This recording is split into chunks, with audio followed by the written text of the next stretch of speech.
যার সিয়াম তার সামগ্রিক জীবনে কোনো পরিবর্তন আনলো না, তার জীবনে কোনো সিদ্ধান্তের মধ্যে কোনো হেরফের হলো না। সে শুধু সাহারি খেলো আর ইফতার করলো, তারাবি পড়লো আর রোজা রাখলো। কোরআন এবং হাদিস বলছে এই সিয়াম সেই সিয়াম নয় যে সিয়াম আপনাকে জান্নাত পর্যন্ত নিয়ে যাবে, যেটা আপনার জীবনকে, আমাদের জীবনকে সার্থক করবে। শয়তান আমাদের চাইতে বড় না ছোট বয়সে? বড়। দুনিয়া সে আমাদের চাইতে কম দেখেছে না বেশি দেখেছে? এজন্য শয়তানের সাথে আমাদের যে ফাইট, এই ফাইট তো জন্ম থেকে। শয়তানের আলোচনা এখন দুনিয়া থেকে উঠে গেছে। আমরা হুজুররাও খুব বেশি শয়তান টপিকে আলোচনা করি না।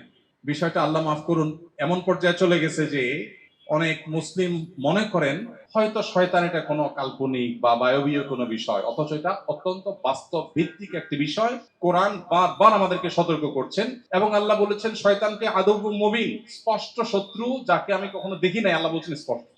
কিভাবে? কারণ শয়তানকে না দেখলে কি হবে? শয়তানই সারাক্ষণই আমরা দেখছি। শয়তানি দেখি না আমরা? শয়তানে কিন্তু সারাক্ষণই আমরা অনুভব করি। তো যেহেতু সে সিনিয়র, জগৎটা আমাদের চাইতে বেশি দেখেছেন, মার প্যাচ আমাদের চাইতে বেশি বুঝেন, এজন্য শয়তানের সাথে আমাদের যে ফাইট, এই ফাইটে বেশিরভাগ ক্ষেত্রে শয়তান জিতে, আমরা আসলে খুব কমই জিতি। আল্লাহ রাব্বুল আলামিন এর কাছে মন খারাপ করে ইমানদার বান্দা যে নালিশ করে, আল্লাহ আমি তো ধরাশয়ী হয়ে গেছি, খারাপ কাজ করে ফেলেছি, মন্দ দিকে চলে গেছি, হতাশা গ্রাস করছি, পেরে উঠছি না শয়তানের সাথে। আল্লাহ রাব্বুল আলামিন রমজানের একটা মাস শয়তানকে বেঁধে রাখেন। এই জন্য রবের পক্ষ থেকে রমজান উপলক্ষে এক সিগনাল, বান্দা এই সুযোগ শয়তানকে কুপকাত করে তোমার জিতে যাওয়ার। এই সুযোগ পাওয়ার পরও যদি কোনো মানুষ শয়তানকে হারাতে না পারে, যদি কেউ এত বড় সুযোগ পাওয়ার পরও যদি নিজে জিততে না পারে, আল্লাহর এই জমিনে তার চাইতে হতভাগা আর কেউ নেই।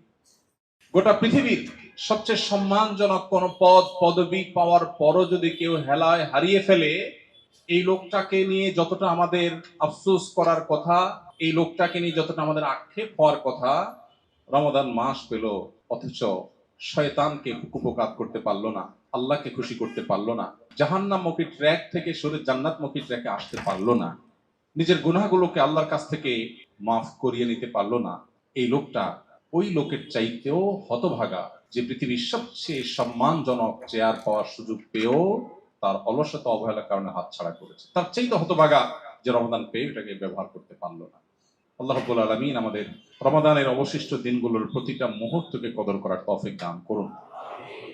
মুহতারাম হাজিরিন, রমাদান কি জিনিস আমরা বেশিরভাগ মানুষ বুঝি না। আমাদের কাছে রমজান মানে চারটি জিনিস: রোজা রাখা, তারাবি পড়া, সারি খাওয়া আর ইফতার খাওয়া। এই চার জিনিসের নাম আমরা রমাদান রেখেছি, অথচ রমাদানকে ঘিরে আমাদের অনেক কর্মসূচি আছে। কোরআন এবং হাদিসের আলোকে শুধু রমাদান কেন্দ্রিক আমলগুলোকে আমরা ছোট্ট একটা চুটি বই একত্র করেছি, মাহে রমাদানের 27 আমল নামে, 48 পৃষ্ঠার একটা ছোট্ট বই। সেখানে আমরা শুধুমাত্র এক নজরে কোরআন এবং হাদিসের আলোকে 27টি কর্মসূচি আমরা সাব্যস্ত করার চেষ্টা করেছি, যেগুলো রমাদান স্পেশাল। সেখানে 5 ওয়াক্ত নামাজ নাই, যেটা সারা বছরের আমল, শুধু রমাদান স্পেশাল। যদি এই আমলগুলো মুখ্য না, আমরা রোজা রাখি, আল্লাহ তাআলা বলেছেন কুতিবা আলাইকুমুস সিয়ামু কামা কুতিবা আলাল লাযিনা মিন ক্বাবলিকুম লাআল্লাকুম তাত্তাকুন। সিয়াম তোমাদের জন্য ফরজ করা হয়েছে যেভাবে তোমাদের পূর্ববর্তীদের উপর ফরজ করা হয়েছিল, আশা করা যায় এর মাধ্যমে তোমরা মুত্তাকি হয়ে উঠবে। রোজা রাখার উদ্দেশ্য ভাই তাকওয়া হাসিল করা, আল্লাহ ভীতি অর্জন করা। আমরা যে না খেয়ে থাকি, আমরা উপোস থাকি, আমাদেরকে উপোস রাখায় কি আল্লাহর কোনো ঠেকা আছে? আল্লাহর কোনো স্বার্থ আছে এখানে? আল্লাহ রাব্বুল আলামিন মূলত আমাদেরকে এই সিয়াম সাধনার মাধ্যমে, উপোস রাখার মাধ্যমে আমাদেরকে একটা চূড়ান্ত বার্তা দেন। দুঃখজনক বাস্তবতা হলো সে বার্তা বেশিরভাগ মানুষ আমরা গ্রহণ করতে পারি না, আমরা টেরও পাই না যে আল্লাহ কি বলতে চান। আমরা না খেয়ে থাকাতে আল্লাহর কোনো লাভ নেই। এই সিয়ামের বহুবিধ উপকারী দিক আছে, সেটা ভিন্ন বিষয়, বাট একটা সুনির্দিষ্ট লক্ষ্য আছে সিয়ামের।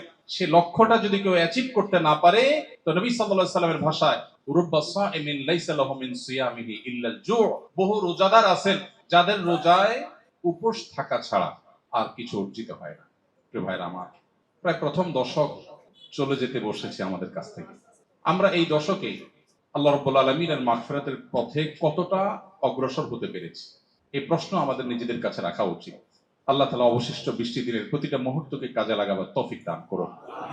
মুহতারাম হাজিরিন, সিয়াম বা সওম, যেটাকে আমরা রোজা বলি, এই সিয়াম বা সওম শব্দের অর্থটা কি জানো? বিরত থাকা, কোনো কিছু পরিহার করা। গোটা পৃথিবীর চতুর্দিকে আপনি যদি তাকান, এখন চতুর্দিকে একটি আহ্বান, সেটা হলো ভোগ করো, ভোগের দাওয়াত। ইসলাম শুধুমাত্র আমাদেরকে ত্যাগের কথা বলে, স্যাক্রিফাইসের কথা বলে। কেন? কারণ ত্যাগ এবং স্যাক্রিফাইস মানুষকে মানুষ করে তোলে। ভোগ এটা পশু পাখিও পারে, এটার জন্য কোনো যোগ্যতার প্রয়োজন হয় না, সবাই ভোগ করতে পারে, ত্যাগ সবাই করতে পারে না।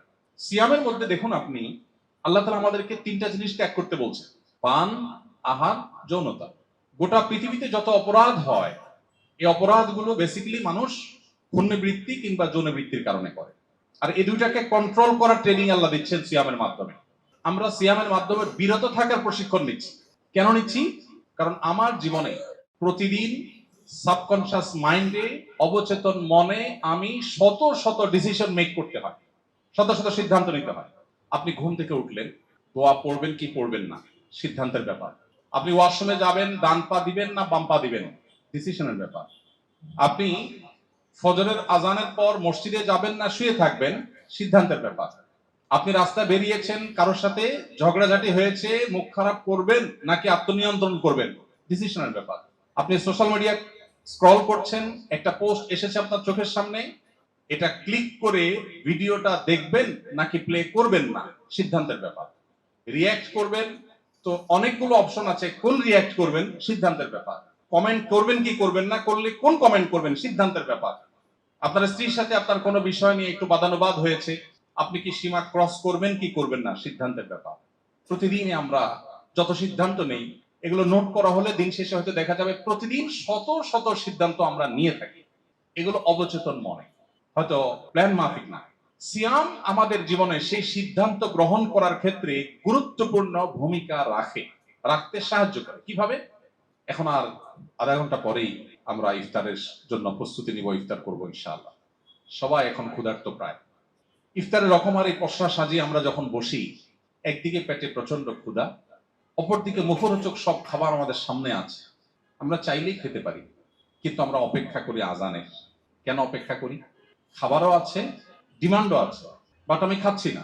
কেন খাচ্ছি না? আল্লাহ রাব্বুল আলামিনের এখনো খাবারের পারমিশন হয়নি।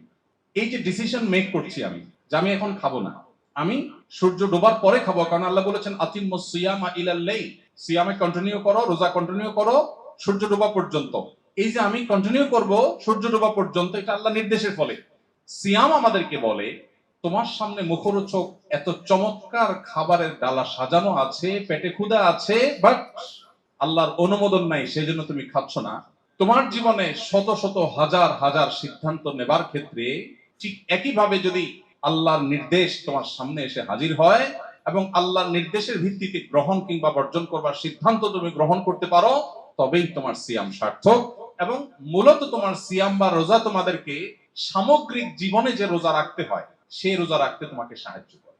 কারণ রোজা যদি তাকে তার সামগ্রিক জীবনের সিদ্ধান্তকে নিয়ন্ত্রণ করতে শিখায়, ইফতার এর ওয়াক্ত হওয়ার আগ পর্যন্ত যেরকম সংযমী থাকেন তিনি, আমার সামনে ঘুষ নেওয়ার সুযোগ আছে, এদিকে আমার টাকার দরকারও আছে, কিন্তু আল্লাহর অনুমোদন নাই, আমি বিরত থাকলাম।